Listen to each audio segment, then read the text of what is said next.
Hello everyone, good morning, welcome back to my daily blog. সবাই কেমন আছো? আশা করি ভীষণ ভালো আছো। আমিও খুব ভালো আছি।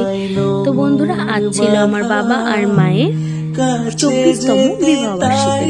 সেই উপলক্ষে আমরা তিনজন মিলে সকালবেলা বেরিয়ে পড়েছিলাম পুজো দিতে। আর পুজো দেওয়ার জন্য দেখো আমরা পৌঁছে গেছি লোকনাথ মিশন মন্দিরে। তো আমরা এখন তো ভেতরে যাব পুজো দিতে, তার আগে পুরো মন্দিরটা যতটা পারি তোমাদেরকে ঘুরে দেখানোর চেষ্টা করছি। তো দেখো বন্ধুরা, মন্দিরটা এতটাই শান্তিপূর্ণ, ভীষণ মনমুগ্ধকর একটা পরিবেশ। আমার তো ভীষণ ভালো লেগেছে। তোমরা কারা কারা এই মন্দিরে আসো আর তোমাদের কার কার ভালো লাগে অবশ্যই আমাকে কমেন্ট বক্সে জানাবে। তো এবার আমরা ভেতরে ঢুকে গেছি। ভেতরে ঢোকার পর আমরা জানতে পারলাম লোকনাথ বাবার অন্নভোগ হয়ে গেছে, কারণ আমাদের পৌঁছতে একটু লেট হয়ে গেছিল। যার কারণে আমরা পাশে তখন মা দক্ষিণাকালী ছিল, সেই দক্ষিণাকালীকে আমরা ভোগ নিবেদন করে সেই মায়ের পুজো দেখে মায়ের পায়ে অঞ্জলি দিয়ে আমরা ফিরেছি বাড়িতে। তো চলো এবার মায়ের পুজো দেখা যাক।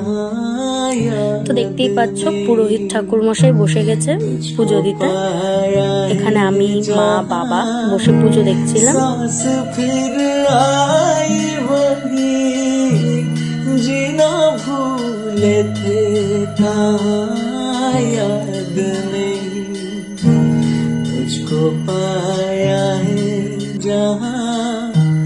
सांस फिर आई वही जिंदगी। তো বন্ধুরা, এবার দেখো মায়ের যে আরতির তাপটা সেটা আমরা নিয়ে নিলাম।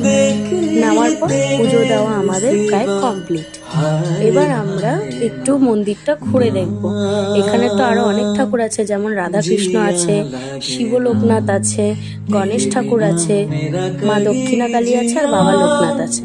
তো পুরো মন্দিরটাই ঘুরে দেখলাম। ভীষণ সুন্দর মন্দিরটা, আমার এত ভালো লেগেছে যা বলার কথা না। আমি ছোট থেকে বালুরঘাট শহরে বড় হয়েছি ঠিকই, কিন্তু এই মন্দিরে খুব একটা বেশি আসা হয় না, তাই অনেকদিন পরে এসে ভীষণ ভালো লাগলো।